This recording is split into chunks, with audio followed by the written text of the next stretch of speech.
Good morning and welcome to our city hearing on defense in a digital era, artificial intelligence, information technology, and securing the Department of Defense. Just a reminder of our three holy commandments on the city subcommittee. One is that we shall start on time, check. 2, 5 minutes, we will enforce the 5 minutes. I understand that you may not have the shot clock there, so we'll give you a little bit of grace and we'll try and, you got phones, so you can time yourself. And please try not to use obscure acronyms and jargon. We want to communicate in simple and direct language that normal human beings in America can understand. We are pleased to be joined today by the department's Chief Information Officer, Mr. John Sherman, and the inaugural Chief Digital and Artificial Intelligence Officer, Dr. Craig Martell. I welcome both of you, and especially Dr. Martell in your first appearance with the House Armed Services Committee. You both have very important jobs, and our job is to ensure that you do your jobs well. To underscore the stakes of your job and our job, I would like to quote a recent report from our friends at the Australian Strategic Policy Institute, ASPI. Quote, research reveals that China has built the foundations to position itself as the world's leading science and technology superpower by establishing a sometimes stunning lead in high-impact research across the majority of critical and emerging technology domains, including artificial intelligence and key quantum technology areas. In the long term, China's leading research position means that it has set itself up to excel not just in current technological development in almost all sectors, but in future technologies that don't yet exist. Unchecked, this could shift not just technological development and control, but global power and influence to an authoritarian state where the development, testing, and application of emerging critical and military technologies isn't open and transparent, and where it can't be scrutinized by independent civil society and media. In the more immediate term, that lead could allow China to gain a stranglehold on the global supply of certain critical technologies. Such risks are exacerbated because of the willingness of the CCP to use coercive techniques outside of the global rules-based order to punish governments and businesses, including withholding the supply of critical technologies, unquote. Gentlemen, I'm concerned that we are losing in key areas of the strategic competition with the CCP.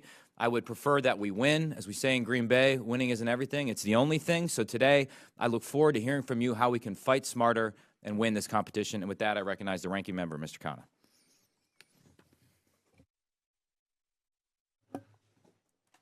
Thank you, Chairman Gallagher, and I appreciate your leadership on this committee and your bipartisan spirit in which you've conducted the hearings.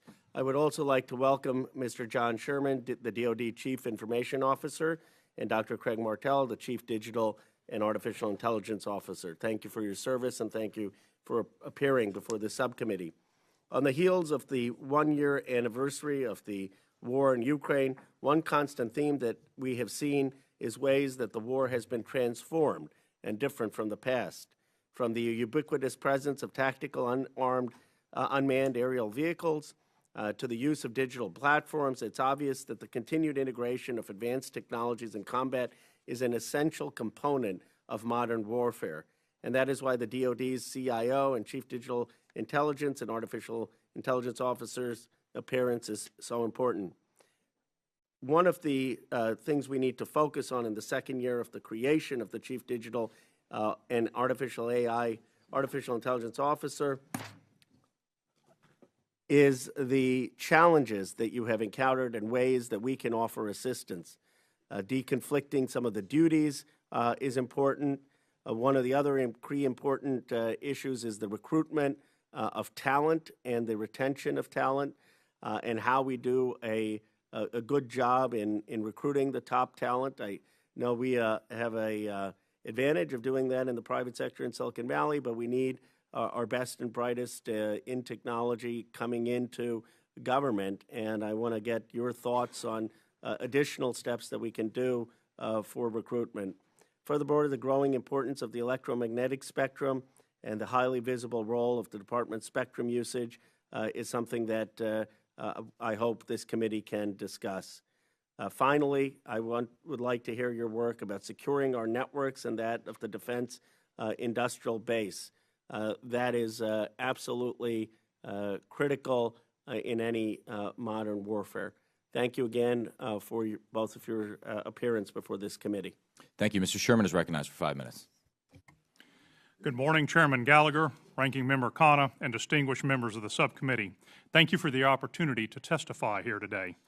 Now, last summer, I also held the position of Acting Chief Digital and Artificial Intelligence Officer, but as you note, sir, sitting next to me is Dr. Craig Martell, who is now the permanent CDAO. We're privileged to have him on the DOD team, and we work together on many key priorities that we're going to discuss today. All of our modernization initiatives are focused on ensuring the joint force is prepared to win against peer and near-peer competitors. This means identifying and leveraging effective technologies and approaches to stay ahead of our pacing challenge of the People's Republic of China, as well as any other nation or group that might seek to do us or our allies harm. Succeeding in this space is why my team and I come to work every single day, and it is our overriding mission imperative. We also continue to take in lessons on how the digital landscape is constantly evolving from the battlefields of Ukraine and elsewhere, and we endeavor constantly to strengthen our interoperability with allies and partners around the globe. Driven by these priorities, we have made key strides in digital modernization since I last testified before this subcommittee last year. In December, we announced the award of our new Joint Warfighting Cloud Capability, or JWCC, which will provide us with enterprise cloud computing from 4 world-class companies at all 3 security classification levels, from the continental United States out to what we call the tactical edge, meaning an island in the Western Pacific, key terrain in Eastern Europe, or even a ship at sea. JWCC, which supersedes the single-vendor, single-award JEDI cloud procurement that we canceled in 2021, will enable the Department to develop and deploy software in an agile, secure, and scalable manner while providing for data and compute and storage that will undergird efforts led by my CDIO colleague and others. Additionally, we continue to strengthen the Department's cybersecurity posture, underscored by our Zero Trust strategy and implementation plan. The concept of zero trust involves protecting critical data and assumes that an enemy is already on our network, and that we must verify the credentials of everyone and everything, and that there be no unrestricted lateral movement across our enterprise. We plan to implement Zero Trust all across the Department by 2027 and are working with the DOD components on their plans, ongoing actions, and investments to achieve this goal. Meanwhile, we're pursuing multiple lines of effort to strengthen the cybersecurity of the defense industrial base companies through outreach, provision of services, alignment of DOD activities, and preparation of the Cybersecurity Maturity Model Certification Program, which will provide us with a mechanism to verify that companies are handling sensitive DOD data and are instituting required cybersecurity measures. We're also working with stakeholders in DOD to remediate the, quote, technical debt, unquote, that has accrued on many of our key weapon systems. While we didn't necessarily have to worry about terrorists and insurgents hacking into our jets, ships, or tanks over the last 20 years, we know that nation states will certainly try to do so. Ensuring our service members operate in cyber survivable equipment is a top priority for the Department. In the same vein, we continue to strengthen our command, control, and communications capabilities. These include electromagnetic spectrum operations, for which we and CIO have taken over department-level oversight since this last year. Representing the nexus of electronic warfare and spectrum operations, our force's ability to dominate in this domain is critical to fighting and winning on any modern battlefield. All the while, we never forget our success comes down to people. We are releasing a new cyber workforce strategy and a related policy manual that will help us better identify, recruit, develop, and retain top-notch talent. Also, for the military and civilian members in DOD who have had to struggle for far too long with IT systems that are simply difficult or slow to use, we're doubling down on our efforts to improve user experience all across our enterprise. Using my office's budget certification authority, my team and I are driving strategies and will hold organizations accountable for continued progress. All of these activities rely on the strong support that this subcommittee has provided to DOD for many years. Thank you for this backing and for the chance to testify here today. I look forward to answering your questions. Thank you. Dr. Martell is recognized for 5 minutes. Chairman Gallagher, Ranking Member Khanna, and distinguished members of the subcommittee, thank you for the opportunity to testify before you today. This is my first appearance before Congress, and I look forward to sharing the ongoing efforts of the Chief Digital and Artificial Intelligence Office. It's an honor for me to serve our nation as the first DOD CDAO. The importance of this role, the mission of the CDAO, and our service to the warfighter are not lost on me. From my experience as a professor of machine learning at the Naval Postgraduate School, to my time leading machine learning teams at some of the most innovative technology companies in the U.S., I'm proud to bring best practices and lessons learned to accelerate and scale data, analytics, and AI in support of the national security mission. The Deputy Secretary of Defense established the CDAO in February of last year, bringing together the authorities and resources of previously separate organizations, which included the DOD Chief Data Officer, the Joint Artificial Intelligence Center, the Defense Digital Service, and Advana, the Advancing Analytics Office. We recognize that data, analytics, and AI are core capabilities in supporting the Secretary of Defense's priorities to defend the nation, take care of our people, and succeed through teamwork. When I arrived in June, my team and I assessed the data, analytics, and AI capabilities and gaps at all levels of the department.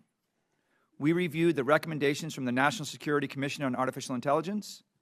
We assessed existing digital technologies within the department, partner organizations, and the commercial sector. From these efforts, we've identified 4 key strategic elements. 1, improving data quality. I'm going to say that over and over again today. 2, enabling advanced analytics and metrics. 3, providing the appropriate AI scaffolding. And finally, cultivating the key enablers for all of this. We refer to this as our hierarchy of needs. At the base of this hierarchy are the enablers: talent, culture, and leadership. These are the foundations of the work we do in CDAO. This includes fostering an educated workforce, leveraging the strengths of the commercial and academic sectors, and effectively integrating both our data and activities with our allies and partners. In addition, as a close partner to Honorable Sherman in the Office of the CIO, they're delivering the storage, security, and computing infrastructure that this hierarchy depends upon. We work very tightly on this. Above these enablers, the next level is quality data. As our #1 priority, quality data will enable decision advantage by powering both the analytics and the AI layers of this hierarchy. For example, data paired with powerful analytics dashboards will allow us to see what we own and where it is. Sounds simple, remarkably important. Similarly, complex AI models will bring enhanced capabilities both to warfighting and to running the business. These are not doable without quality data. Addressing these challenges via this hierarchy of needs will drive the department to being data-centric, to being the data-centric organization it needs to be. Now note, this hierarchy is a logical hierarchy. It doesn't mean we're not going to move forward on AI and getting things to the warfighter until data is perfect. We're going to be doing all of these things simultaneously. So based on this strategy, we are pursuing the following initiatives in 2023. 1, creating the JADC2 data integration layer, which will enable combatant commands as well as partner nations to access, share, and integrate data at all levels. 2, providing the enterprise with the appropriate AI scaffolding, which includes the services and infrastructure most needed to accelerate AI development and adoption across the DOD. 3, conducting a talent management pilot for establishing a Defense Digital Corps, a cadre of digital experts aligned to digital positions across the DOD and managed as a unified cohort. And finally, supporting our business performance metrics to ensure progress on the goals laid out in the DOD Strategic Management Plan and the National Defense Strategy Implementation Plan. I look forward to working closely with the subcommittee on these issues and others as we enable DOD's current and future use of data, analytics, and AI for national security. Thank you. Thank you. We'll now proceed to question and answer. I will recognize myself for 5 minutes. Dr. Martell, you sort of talked about I think, or hinted at the tension in your job, which is there's all these things we need to do over the long term. We need to improve, turn DOD into a data-centric organization. But in the short term, our warfighters, our joint warfighters, our combatant commands have needs. They have rising threats they have to confront. At present, Joint All-Domain Command and Control, or JADC2, textbook example of jargon, is increasingly siloed into individual service plans, which extends the timelines even more. As I understand it, the Deputy Secretary created your position primarily to help meet this urgent need, that is to rapidly deliver operational, data-centric, and truly joint warfighting capabilities to the COCOMs, especially Indo-Pacific Command. If this is your mission, and that's a mission I would support strongly, Can you just tell us clearly what CDAO is doing to deliver on it? You mentioned 4 things. Maybe is that what you would say? And if that is, what do you mean by scaffolding? Yeah, that's, thank you for the question, Chairman Gallagher. Sorry. You're not in trouble. Okay. Did I do something wrong? I think fundamental to the problem of the JADC2 issue is that we think about it as a product or a destination or a particular capability. I don't think that's right at all. That's not how we look at it. JADC2 is simply a new way to do business. It's being able to get the right data at the right time to the right place so we can jointly exercise command and control across all domains, from sensor to shooter. So you mentioned that the services are stovepiped, but I don't necessarily see that as a stovepipe. They've built systems that work for their particular needs, and that's fine. We shouldn't want to stop that. We shouldn't want to dive deep into what they know how to do. But what we need to do is get the data from those systems to a command level so that, and have it flow easily to a command level, so command decisions, strategic command decisions can be made and tasks down to shooters. So we see our job as developing this data integration layer. We can dive deeper into the geeky aspects of it, but this data integration layer, which allows all of those systems to talk to it so that it can be shared where it needs to be, when it needs to be. If so, your office now has substantial staff and resources. What would be the fairest way for us to measure your success? What are the right metrics so that the next time you come and testify before us, we can sort of fairly assess you on how you're doing your job? Is it adoption of capabilities, speed of delivery? Is it the number of experiments? Is it the number of meetings, dollars spent? What would be the right metrics to judge your success? I hope it's not the number of meetings or dollars spent, right? Yeah. I think it's very important to not have effort-based metrics. We need outcome-based metrics. And so we think about, and to be clear, it's still unclear to me, that's a weird sentence, to be clear, it's unclear, but it's still unclear to me how we're going to measure these things all the way down to the levels that we need to. But what we're driving for is time to usability. If someone needs a new capability and we've provided the underlying scaffolding, how quickly can that capability be fielded? Amount of data-driven decision-making, and we think about this sort of in a number of ways, but for an amount of data-driven decision-making per COCOM, per combatant command. Amount of data-driven decision-making per 3-star forum. So we can actually measure these fora, and we can measure the number of dashboards being used, which is providing data to those fora. And finally, time to usability. How quickly, so time to delivery is from a producer's perspective. We're going to get it to you. How quickly can that then be used? So once it's delivered, if it just sits on the shelf, that's also not sufficient. It has to actually be used. So what sort of best practices and training do we have to wrap around that so that the warfighter can use it? I appreciate that. Mr. Sherman, I may have to get to you in a second round of question.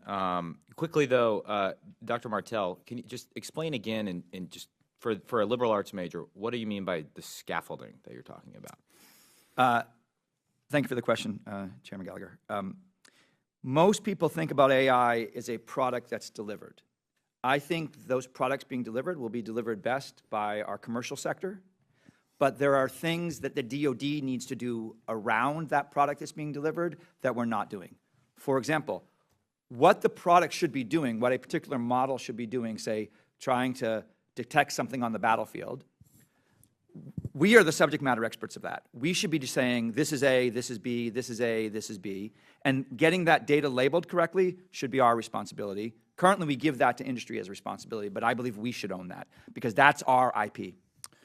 Simultaneously, on the other side, my time has expired. I have to hold myself to my own rules, so we'll have to come back. Otherwise, I'll be a total hypocrite. I just want to emphatically endorse what you said about meetings. To paraphrase Drucker, meetings are a concession to a deficient organization. One either meets or one works. One cannot do both. So we should not use that as a metric. Mr. Khan is recognized for 5 minutes.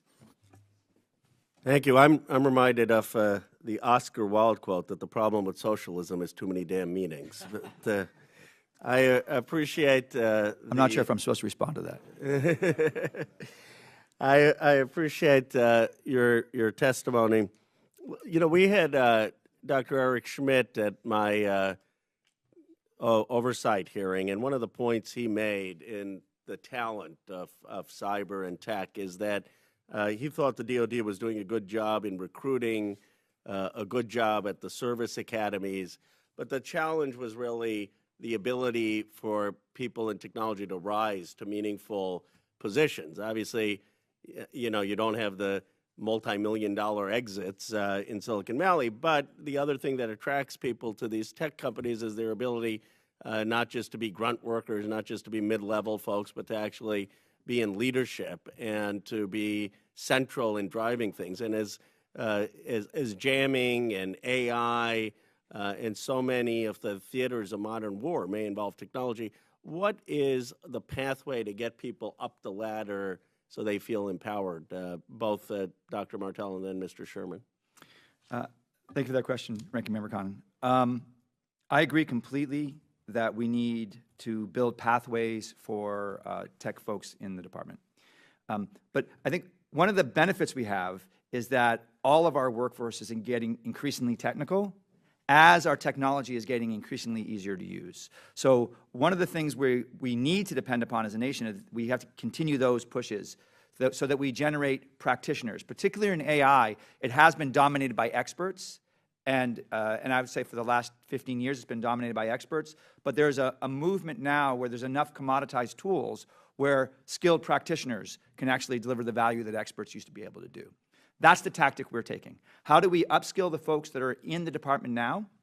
And secondarily, how do we attract maybe not those people who already know walking out of school from a select group of schools that they're going to get a Silicon Valley job? What about those folks who are not sure they're going to get a Silicon Valley job or a high-paying job? That's still untapped talent in the United States. How do we create a pathway, an extended apprenticeship so that when they leave working for the DOD or working for the government, they're actually significantly better and more attractive to those industrial jobs? I don't think hire to retire is the right solution. I think transforming them is the right solution. I appreciate that, Dr. Martell. But before Mr. Sherman, I would just say, though, that you shouldn't aim just to have the top folks go to Silicon Valley and get the next layer. I mean, a lot of the top folks in Silicon Valley, like Vince Cerf, who's at Google, came out of DARPA, and it was really the Department of Defense that led so much of the innovation that came up with the mouse, that came up with drones, that came up with the internet, that came up GPS. With GPS. Mm-hmm. So, you know, the hope would be that the best and brightest would still want to come to defense, and it would be the inverse as opposed to going to Silicon Valley. Thank you for that comment, Representative Khanna. I think that's right. I think they'll be more attractive if we have a robust workforce in place. So I actually see this as a means to that. Mr. Sherman? And Congressman, I would just add to this a couple points. Using every arrow in our quiver that have been given to us by you all in Congress, things like cyber accepted service and other hiring authorities where we can pay folks a little bit more, get them in the door more quickly, and also think differently about how we manage folks' career and not the traditional 30-year come in the door and have the traditional step up the ladder there. Now, folks are never going to make the same amount of money in DOD. That's not what's going to bring them in here. It's going to be the mission, protecting us against the PRC, putting ISIS back on their heels, those kind of things. I saw this in the intelligence community as well. But we have to think differently about the credentials that folks need to come in, things like apprenticeships, looking, you know, what are the degree requirements? Maybe a 4-year degree is not required. Apprenticeships can be a way to go on this. And then very importantly, recognizing that folks are going to come in and out of the door here, and we have to partner with industry, and I talk a lot publicly about this. How are we going to do this where someone comes to DOD, then goes to industry in Silicon Valley or Austin or North Carolina or wherever and comes back? How can we do this without having the security folks' hit explode where they have to go through another 1.5 or 2 years getting in the door? We're going to have to figure this out. And to that point, sir, we have a new cyber workforce strategy. It's actually coming out this week. One of the key pillars is exactly this point about creative approaches on how we get past the old think about how we manage tech careers on this, sir. All right, well, I'll look forward to working with you and the chairman on this. Mr. Gates is recognized for 5 minutes. Dr. Martell, it seems that for us to beat China at AI, the first thing we have to do is catch up to China in AI, right? Thank you for that question, Congressman Gates. I don't actually think we're behind China with respect to AI. I think that we're behind, but let me sharpen that.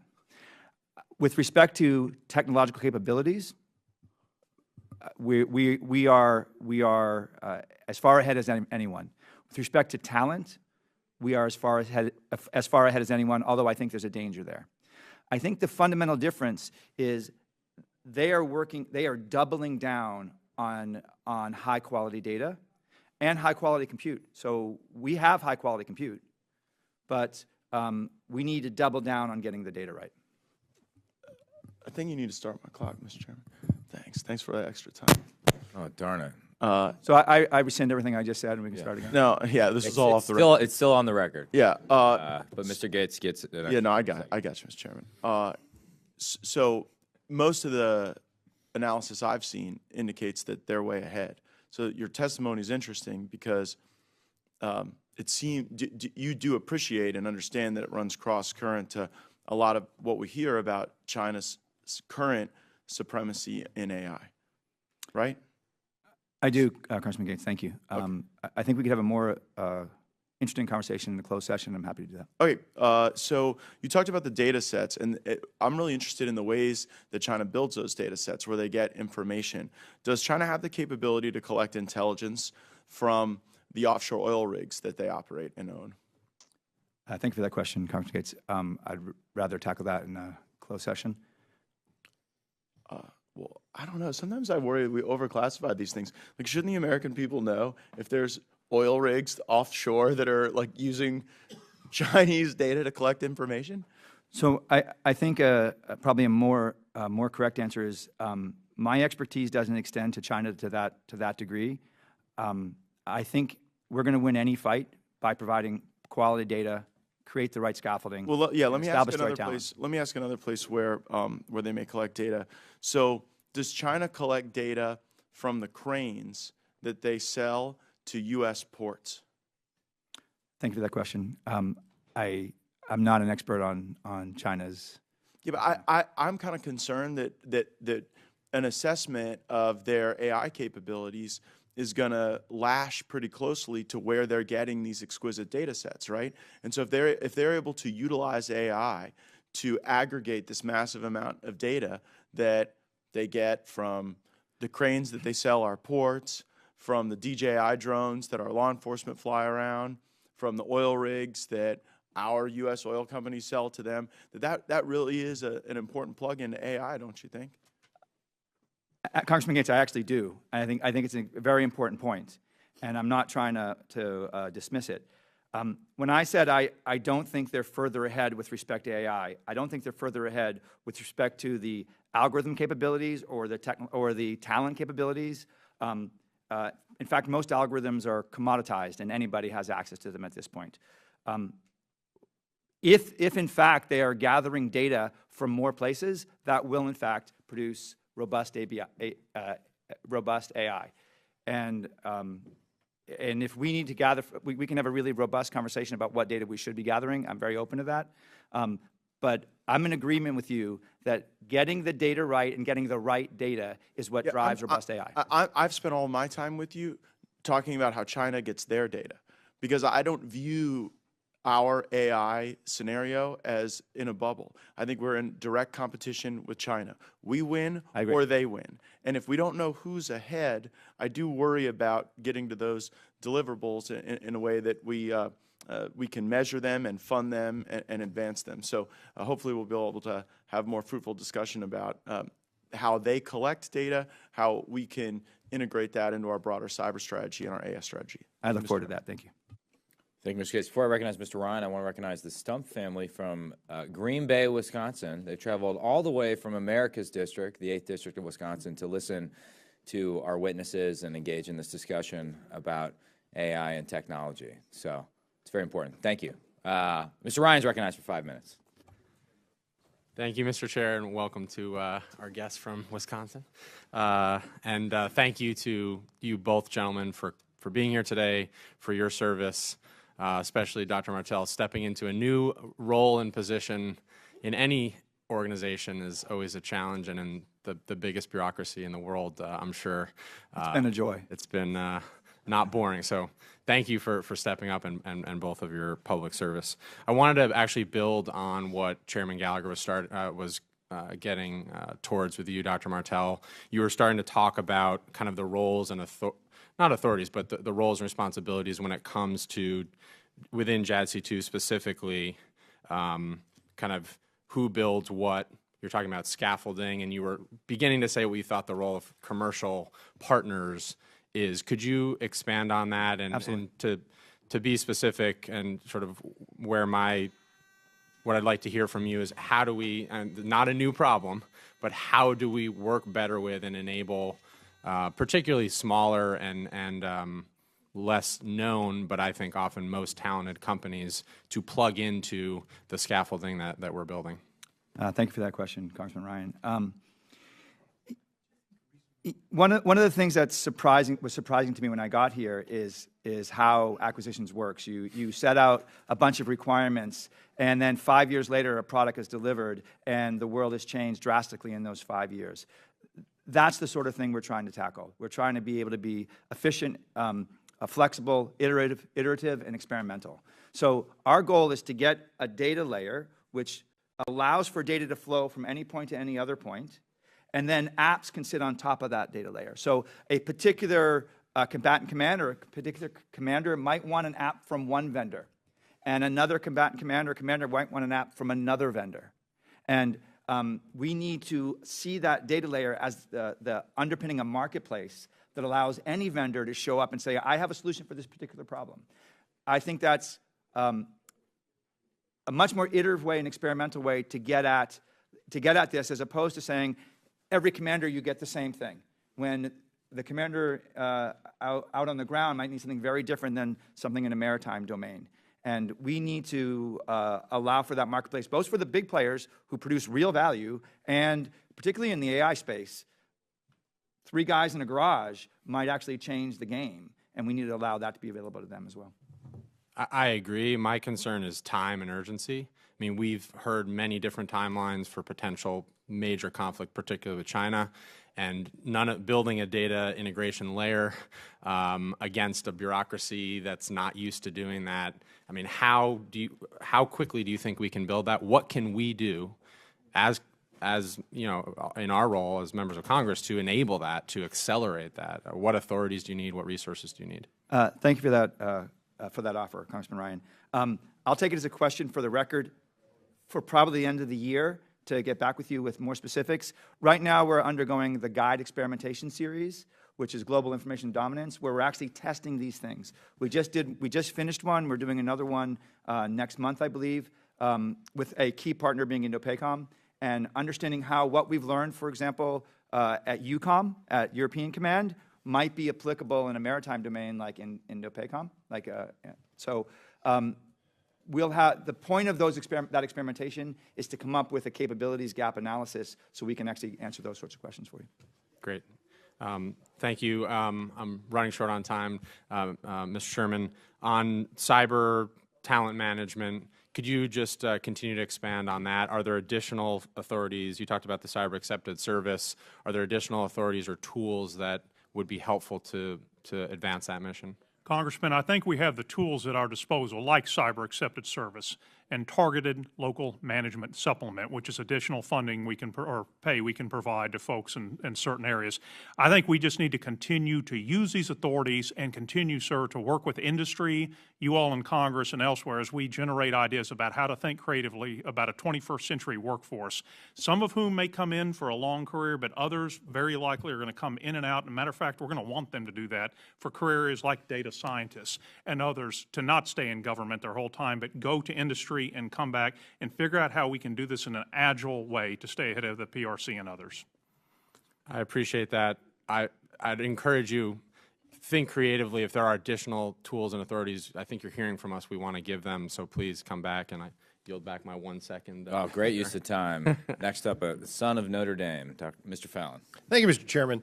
You know, when we talk about securing our networks against our adversaries, our enemies, it's absolutely, you know, I think it's critical that we understand exactly what we're up against and where our vulnerabilities may exist. It doesn't do us much good to invest billions of dollars in security if there are entire swaths of our network that remain open and vulnerable, of course, to hostile actors.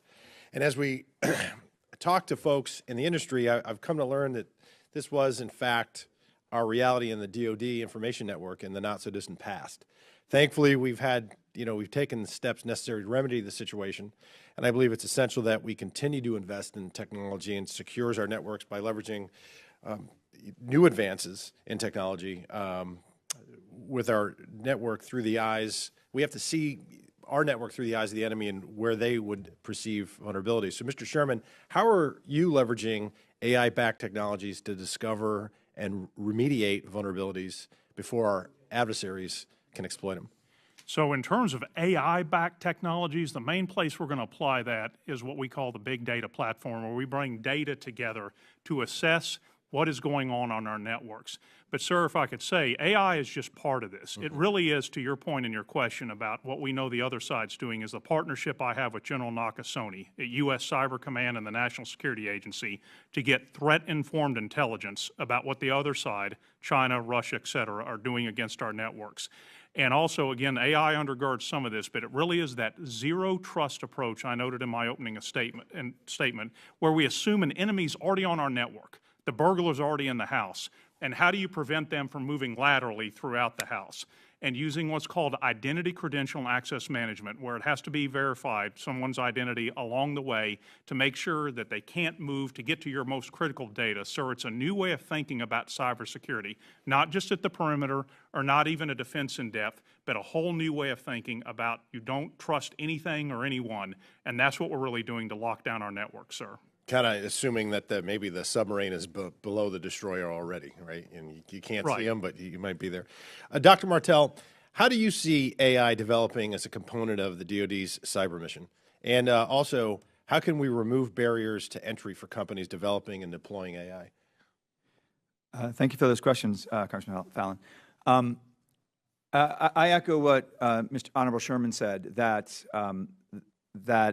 it's mostly about data and it's mostly about zero trust. And let me say that zero trust underlies it. It's a binary relationship. It goes both ways, right? So we can't build what we build without the zero trust underpinnings that Mr. Sherman provides. But I also think AI can provide some help to security, particularly in anomaly detection. So once we know the flows and we can track the flows of people through the zero trust architecture, we can build systems that will help us detect whether it's an anomalous flow, something we might want to look at. We might want to just sort of dive a little deeper there.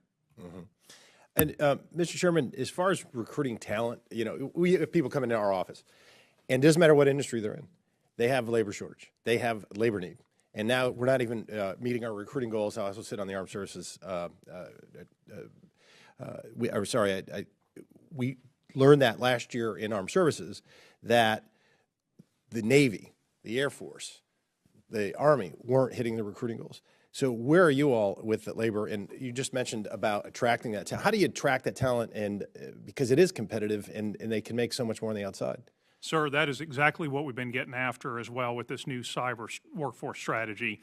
We have something called the Defense Cyber Workforce Framework. It sounds bureaucratic, but it's where we've taken all of the 70-plus work roles in cyber and digital, and with a fine-tooth comb, and much more granularity than you would see from the Office of Personnel and Management, on exactly the sort of work roles where we're going low or we're right where we need to be, and we might need to apply some new incentives, kind of with the rear stat of adjusting where we're getting low on maybe cyber defenders or software coders or whatever. And this has been a key tool we've implemented. We've added AI and data work roles. And this has been enlightening for me as a CIO about the levels of specificity we have to make sure when you start to see a kind of a warning light, hey, we're getting low on this type of work role, we need to apply some cyber accepted service or other types of market supplement we can put against this. It's been a lot of pick and shovel work, sir, but now we have a foundation to really look across a dashboard to see where we are, particularly with our civilian, but also working with our military workforce. So I would say we're making a good start on this. We've got the tools we need and applying the authorities you all have given us to address shortfalls. Thank you both. Thank you. Thank you. Mr. Golden, Great Marine, is recognized. Semper Fi, man.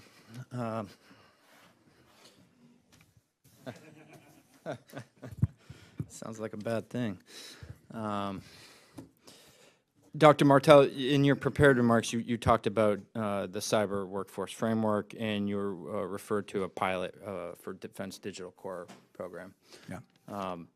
I want to, obviously, the goal is to foster digital talent in everyone's we've had several rounds of questioning there. So the National Security Commission on AI previously advised that perhaps there should be a digital reserve corps, which I think would be a nice complement to what you're talking about, having a digital corps. So is that something that you've thought about? Here in the House, the For Country Caucus has been pushing for that. Our caucus of all vets, Tony Gonzalez has been the lead on that. We've gotten it through the House and previous NDAAs. It's always kind of suffered in the Senate. But could either one of you or both of you comment on whether or not that might be a way to have your cake and eat it too? I mean, we just had a conversation about talent is going to the tech industry and the private sector. Why not try and get some of those folks to serve while they're also out there in the private sector? Thanks for the question, Congressman Golden. Hallelujah.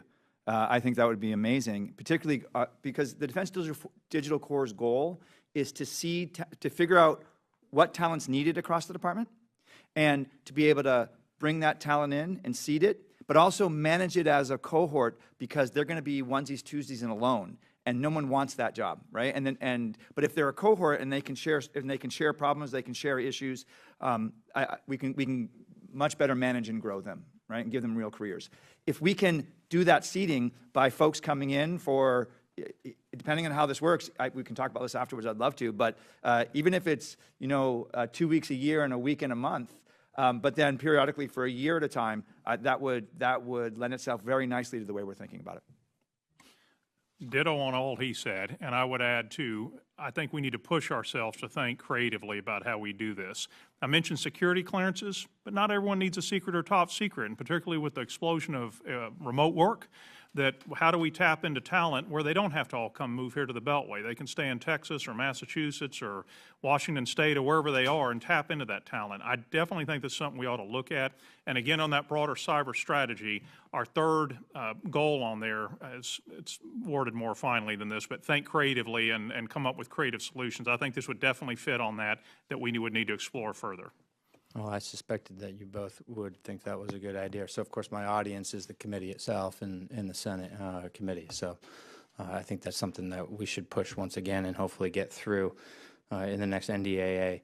With the time remaining, I wanted to ask either one of you to field this question, which is pretty simple.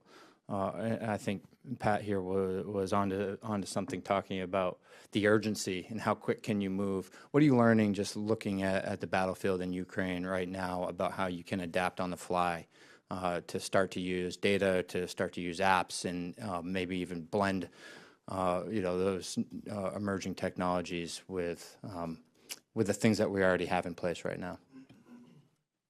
Yeah, thank you for that follow-up, Congressman Golden. We have lots of technology that we can bring to bear on solutions and on problems, and we have lots of people willing to tackle those. The things that I've seen that have worked well is when we get that technology in the hands of a large group of people, well-trained, and they're able to stand up quickly and deliver real value. I'm happy to go into it deeper in a closed session. We better be secure, we better be agile, and we better move in a digital environment. They're fighting World War II tactics, but on a 21st century battlefield, and we better adapt. And we are taking lessons learned on this, and particularly how we would look at a China scenario. But I think those pillars, whether it's satellite communications, cybersecurity, or as the ranking member noted, electromagnetic spectrum operations, how we fight through spectrum and maneuver and survive there, all these lessons are going to be relevant, and speed matters. So that's what I'm taking away from this. Thank you. I'll yield back. Dr. McCormick. Thank you, Mr. Chairman. The committee's been closely following the prospective sharing of the 3.1 to 3.4 gigahertz spectrum. And obviously with the amount of technology and communication that we're doing that's just parabolically expanding, we have real concerns about giving that up to the commercial industry, which would just gobble it up instantly. And once you give it away, you can't bring it back.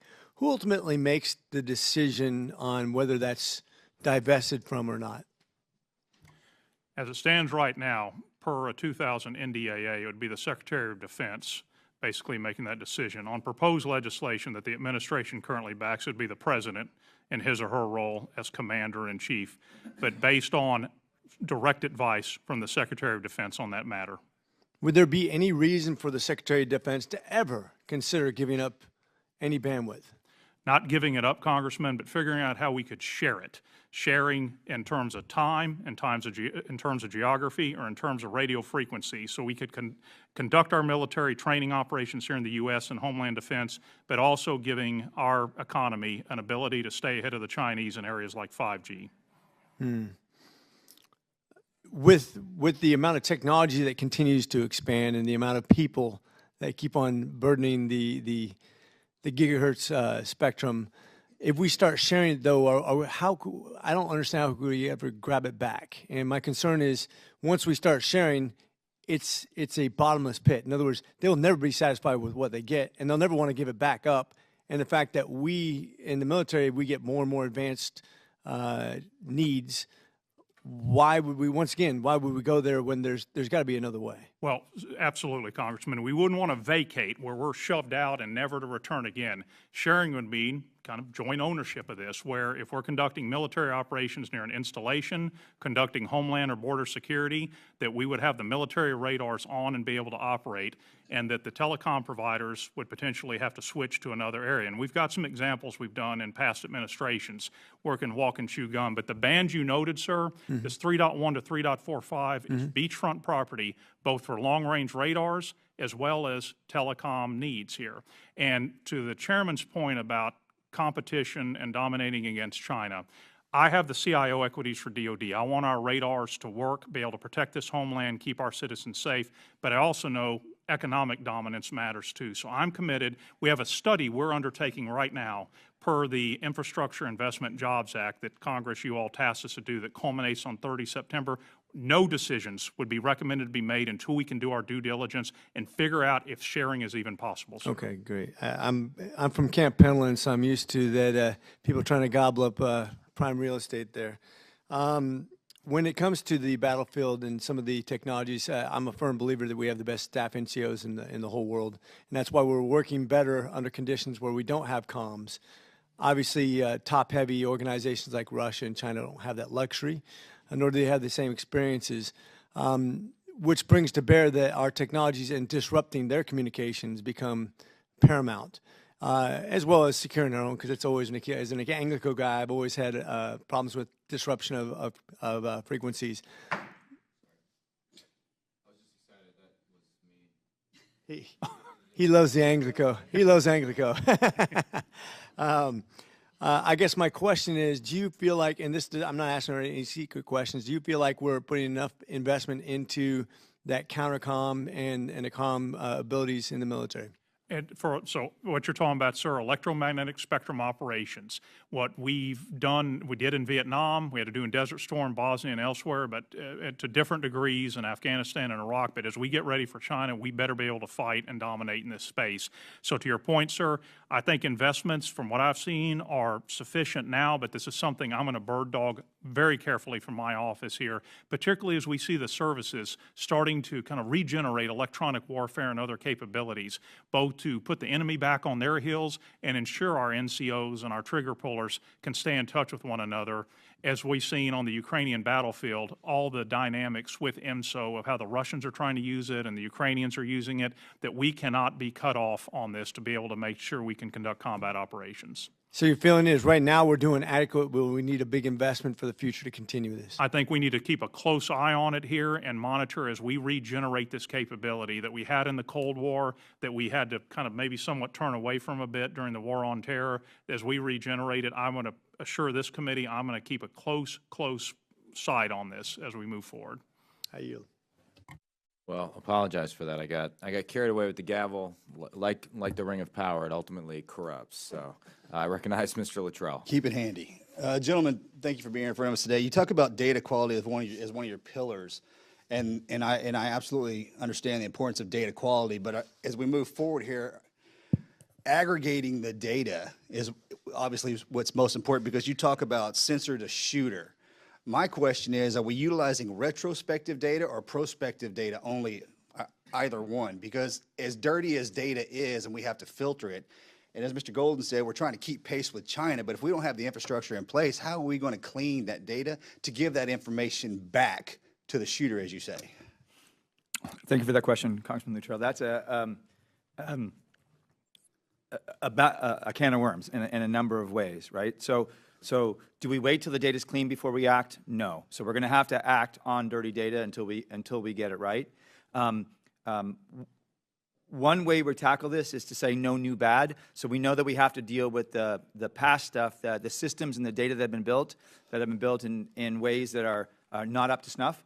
But we need to make sure that things going forward are doing things right. So part of the way we think about this is as we build up this infra, new things that we bring on board are doing data right. But we absolutely do have to go back and recontract as contracts come up, as we have to reacquire things. We have to, part of what we're going to deliver are the contracting vehicles that allow folks to specify this is what good data looks like and this is what getting data looks like, getting it right. And the other thing I just want to add is distributed governance and building CDO structures down through the components is extremely important to this. It has to be aligned with incentives. It seems like such a slow process considering the silos that we all work in, especially in government. It's absolutely a slow process, sir. But so we have to be able to do that slow process and get it right while simultaneously still allowing for new folks to deliver value. That's a balance that we're going to have to strike. There's not going to be a way to snap our fingers and just have it get it right fast. Sure. This is going to be a full, but you and I are going to have to meet because this is sitting on a panel with a bunch of shooters right here. Who's setting the inclusion criteria for the data that's inbound? And do we have that infrastructure? We're talking about exascale computing here. I mean, forget about petaflops. If we're doing real-time maneuverability, it's got to be quick. It has to be that lightning fast. And given just the footprint of the American arsenal itself, does DOD have that infrastructure? I know DOE, as far as I know, has the fastest computer in the world, Summit, and I don't know if DOD is even anywhere close to that. Well, not for high, yes, we have high-performance computers, but to your point, this is why that joint warfighting cloud capability, we had to stick the landing on this, and we got it now. With 4 companies, in no particular order, Oracle, Google, Amazon, and Microsoft, all bringing their cloud computing capabilities, and sir, and I know you're familiar with this, out to that tactical edge, and that's where we're pressing, whether it's out on an island, inside the first island chain, or somewhere in Eastern Europe or Sub-Saharan Africa, to be able to have with special operators or whoever cloud computing capabilities, OCONUS as well, state-of-the-art. And this is why JWCC, and as we move past that Jedi cloud procurement that had all the issues, that we have this now, and we're going to have it at all 3 security classifications, up to top secret, which is going to be a game changer on this. And that's why this has been so important, sir. Is there a beta test in progress right now, or a scalable program that's in place that we could see in real time?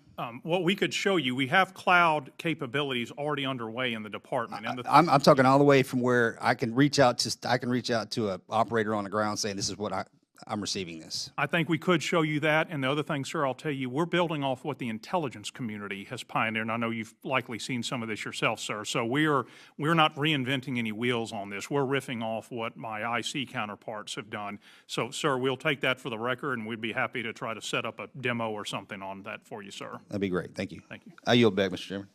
Ms. Kiggins. Thank you, Mr. Chairman. Thank you to our panelists for being here today. As a liberal arts major also, I've done some reading about Spectrum and the backbone of our communications network and using abundantly by the public and private sectors alike. So the latest battleground over Spectrum allocation involves the mid-band, which is crucial not only for 5G and cellular data, but also for DOD, missile defense, air navigation, space asset tracking, and several other critical uses. Private spectrum for telecommunications use is vital for economic growth and global connectivity, while the importance of federal spectrum allocated to DOD for national security purposes cannot be overstated. So given the competing interests between public and private sector spectrum needs, what proposed solutions does your office think are viable for band sharing going forward, and are there other lower spectrum bands being explored for DOD use? Ma'am, to the study we're conducting here on that 3.1 to 3.45 gigahertz, that's beachfront property, I said, for the radars as well as the telecoms. We have a study underway, culminates on 30 September, that we've been leading since last year, sharing, not vacating, not where we get kicked out of it and where DOD has to go find some other spectrum, which would be very difficult. But how do we walk and chew gum and figure out, again, from geography, time, and radio frequency use, how do we make all this orchestra work together with the telecoms in this highly congested but highly desirable space?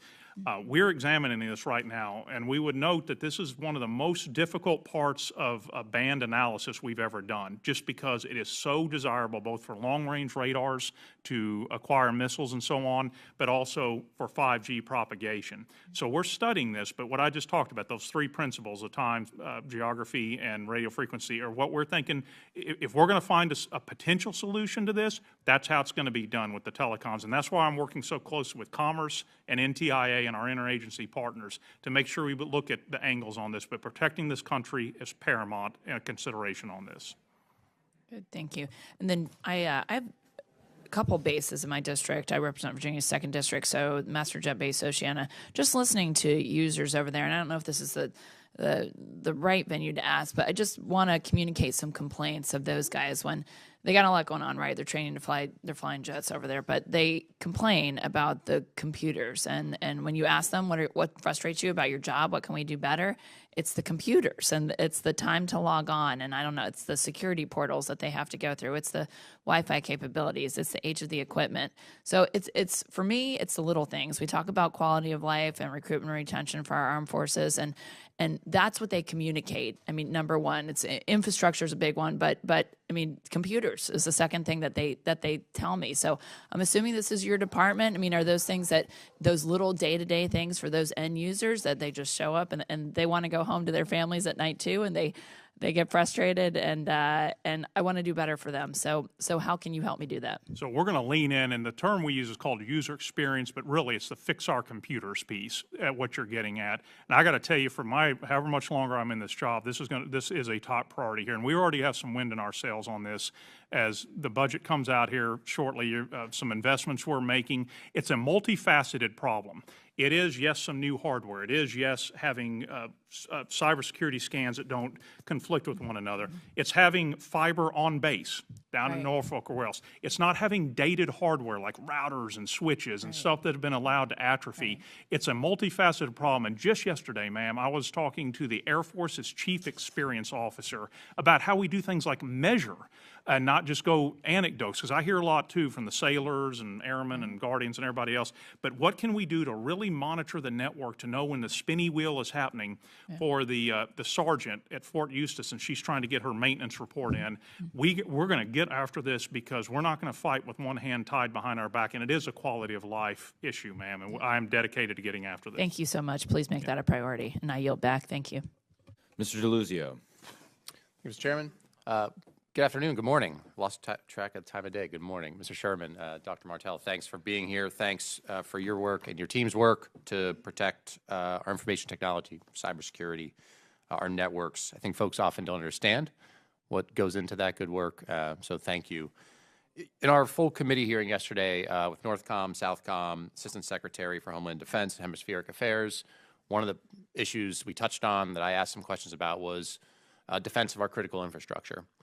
Which I think is a place that obviously touches defense, but certainly Homeland Security and other parts of our vital defenses here. And we talked about not just malicious actors in China and otherwise, but some of the challenges coming from the fact that much of our critical infrastructure is privately owned. It's not just under public control. So, Mr. Chairman, I'll start with you. If you could talk about what those challenges are, what we can do better, what this subcommittee and our committee should be thinking about. So the biggest thing is just what you said. We're going to take this seriously here. We need to work across the interagency as we work with Homeland Security, CISA, my friend Jen Easterly over there, I've worked with her for years, on how we work across all the industrial sectors. Now, for us at DOD, the defense industrial base piece, the defense critical infrastructure is where my line of sight is, but this is going to take a whole of government, whole of industry, and folks taking it seriously. And this is where we could continue to use your assistance here on the subcommittee and the broader HASC, is making sure CEOs and others don't see this as a nice to have. We saw Colonial Pipeline 2 years ago and other places, that this isn't just a blinky lights, something that you can invest in if you want to. This is critical. An adverse actor can take down your entire, whether it's a pipeline, network. We've seen technical debt in things like with air traffic control and things that have happened recently. We've got to take this very seriously. So at Department of Defense, we're focused on the Department of Defense Information Network, but also our critical infrastructure. And one thing I have is budget certification authority, where I can hold services and others' feet to the fire to make sure they're having appropriate investments, and we need to do better on this, on areas like defense critical infrastructure to make sure we're protecting that piece of our enterprise as well, sir. Well, as a follow-up, how would you, and for folks who aren't as dialed into what it is we're discussing, the work that goes into defense of critical infrastructure, how do you compare where our defense industrial base is relative to other components of our critical infrastructure in this country? Sir, I think that would be hard from my seat as the DOD CIO to do a holistic looking across energy, automotive, and everything.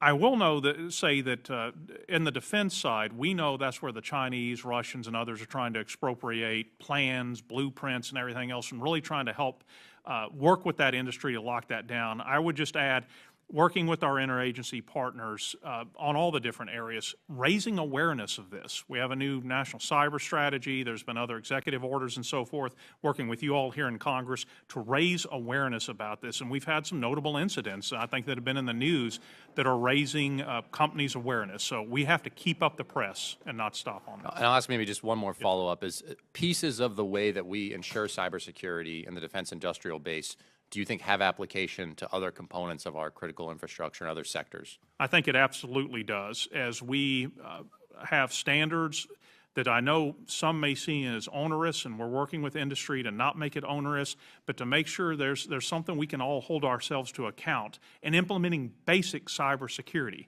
The National Institutes of Standards and Technology, which I know sounds bureaucratic, has standards to be able to apply on basic things, on principles like two-factor authentication, end-to-end encryption, and things that all companies ought to be able to looking at to do. And I grew up in South Texas, and an area where we had a very small family company. I know how it is to have federal regulations land on somebody in Victoria, Texas, or elsewhere, but we've got to be thoughtful about whether it's a small company or a big one, that everybody should take responsibility on this. Okay, Mr. Chairman, thank you. Mr. Chairman, I yield back, and I think I did use two acronyms, Northcom and Southcom. I apologize. It's going into your social credit score. Fair enough. Mr. Lalotta. Thank you, Mr. Chairman. Gentlemen, appreciate you being here, your leadership, your dedication, sharing your experiences with us. I represent a suburban district east of New York City, 750,000 people in Suffolk County.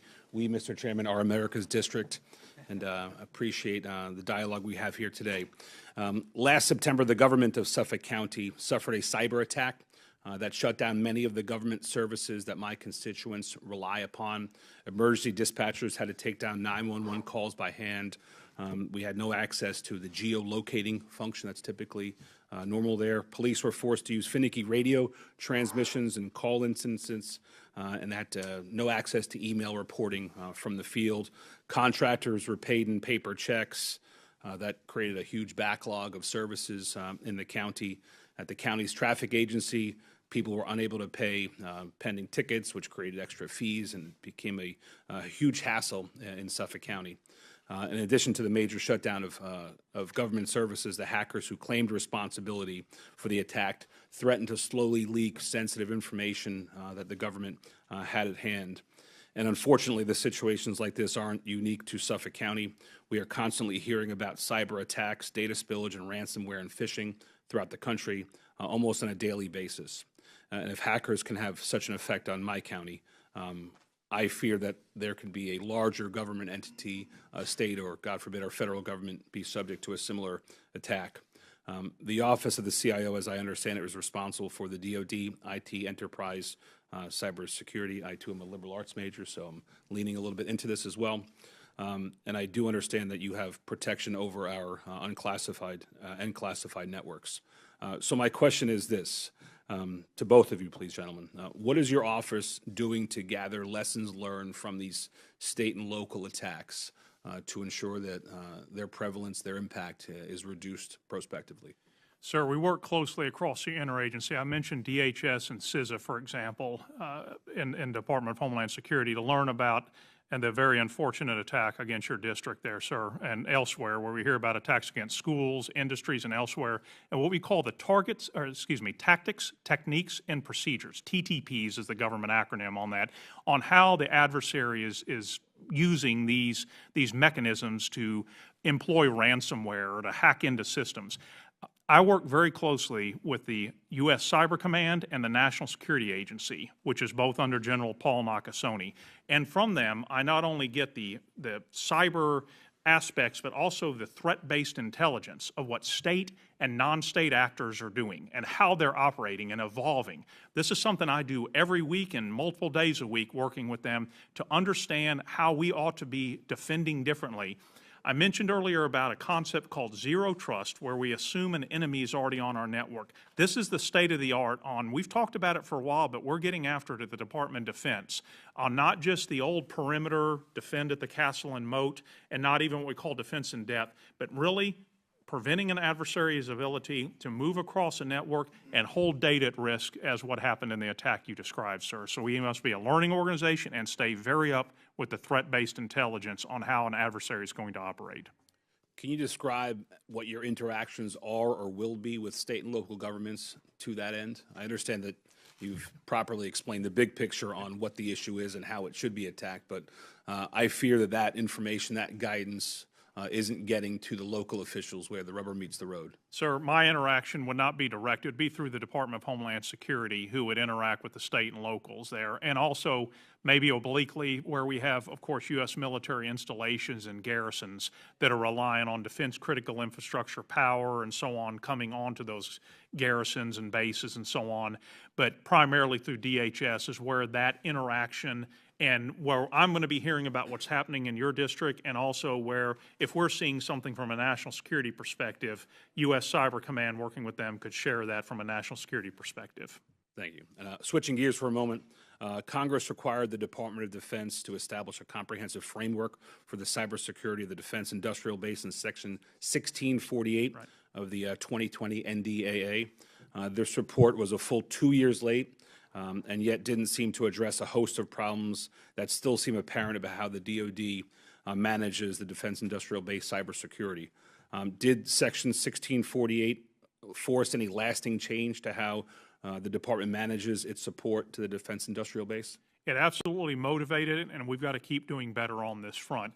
As we conduct outreach to the defense industrial base, as we organize ourselves internally, there's over a dozen DOD entities, large offices, that are touching this sector here to make sure we're organizing properly and not double communicating or sending conflicting messages, and also offering services as to the defense industrial base. For example, the National Security Agency's Cybersecurity Collaboration Center has services. Your time has expired. However, I was going to ask that question in the second round. So why don't we plant a flag there, and we'll come back to it. Roger. Sorry. We'll be right audible. I'm a rule follower, a Catholic Marine, so I'm sorry. Mr. Keating's recognized for 5 minutes. Thank you, Mr. Chairman. I just had one strain of questioning. Thank you both for being here. I noticed, Dr. Martell, your background on the private side. I noticed the experience, as head of machine learning for Lyft and head of machine intelligence for Dropbox, as well as leading several IE teams initiatives at LinkedIn. And I also know the challenges we have with workforce and getting trained, educated people throughout our workforce. So I was wondering, given that background that you had, what plans you might have to leverage from those experiences and to expand knowledge and skill sets and in AI across the Department of Defense as a whole. Can we do those kind of things internally as well, and can we expand what we have? Thank you for that question, Congressman Keating. I was born in Massachusetts, by the way. Well, and we won't hold that against you. Thank you. It's a tough year for the Red Sox this year, I think, perhaps. But go Bo Sox. So I think we have to get at two things here. If you look at what talent used to be needed for AI, it was PhD level expertise. As the tools become commoditized, and as just education, even JPME, for example, professional military education, professional military education is starting to add more data, more AI, more IT literacy. The need for that expertise is going down.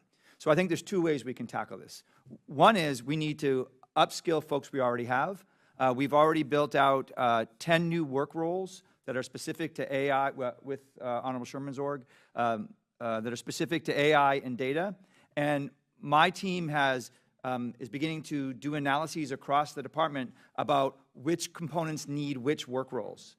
Secondarily, I think we need to work with the services and the civilian orgs to be able to give actual careers to folks who want to do those sorts of work roles. Currently, it's the case that if you're in the service, you might do a data work role for one tour, and then you move on to something else and you're doing something completely different. And in addition, your promotion is not based upon being successful in the data aspects. Your promotion is based upon, for example, if you're an unrestricted line officer, on your leadership. So we need to actually think hard about how we can have the careers and the motivations in those careers drive expertise in data, AI, et cetera. Simultaneously, I think we really need to tackle some untapped aspects of our workforce in the U.S. If you went to a select school, you're going to have people pounding down your door to give you a very expensive job offer. I think that's great. And if we can motivate those folks to come into the service, to come into government, that's wonderful. But there's a number of folks who might be just below that level, or just a little bit below that, where we can serve as an apprenticeship that transforms their capabilities. And so we might take a hit on the front side, where we're having to do extra work to bring them up to speed, but at the end, we have folks who are highly capable. And my view is we actually want to encourage those highly capable folks to go out to industry, because that motivates people to come in the other side of the pipeline. Now, they might stay forever. That would be awesome. But if we're seen as the ones that take you from not being able to get that amazing job, come work with us, and then you get that amazing job, I'm very happy with that. I'm really glad to hear that. It really echoes what I learned way back in my MBA days in a Massachusetts college, BC. So I really am pleased that you're going in that direction. Thank you so much, and I yield back. On to a second round. I want to pick up where we left off with Mr. Lalota's question.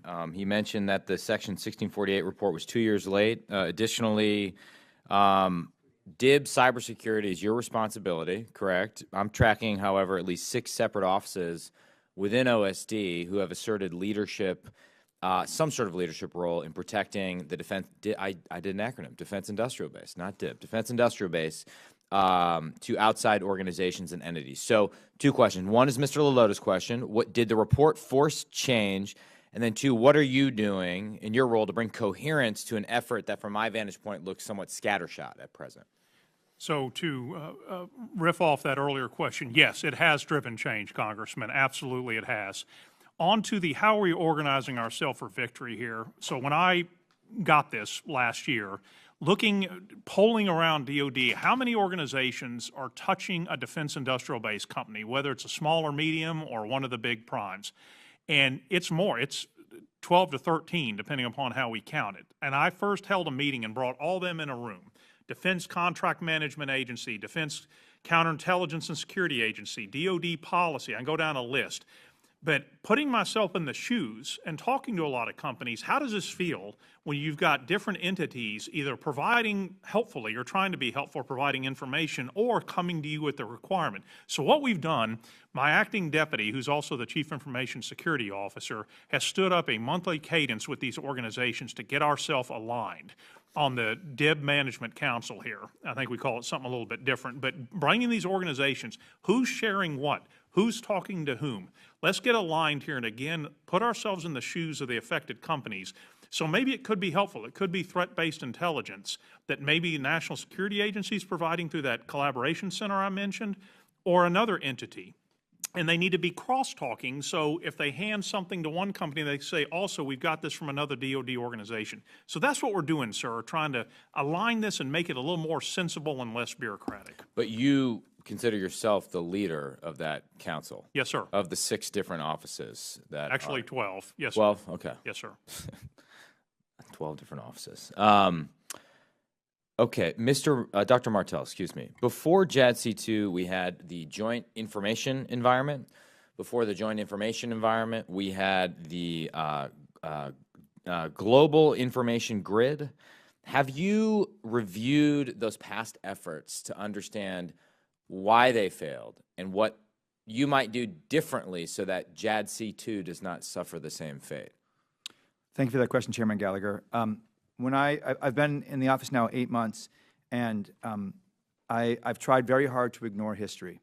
And the reason I have is, as I started going down that rabbit hole, I felt myself being inculcated with the old ways of doing things. So I've asked myself, what's the right solution?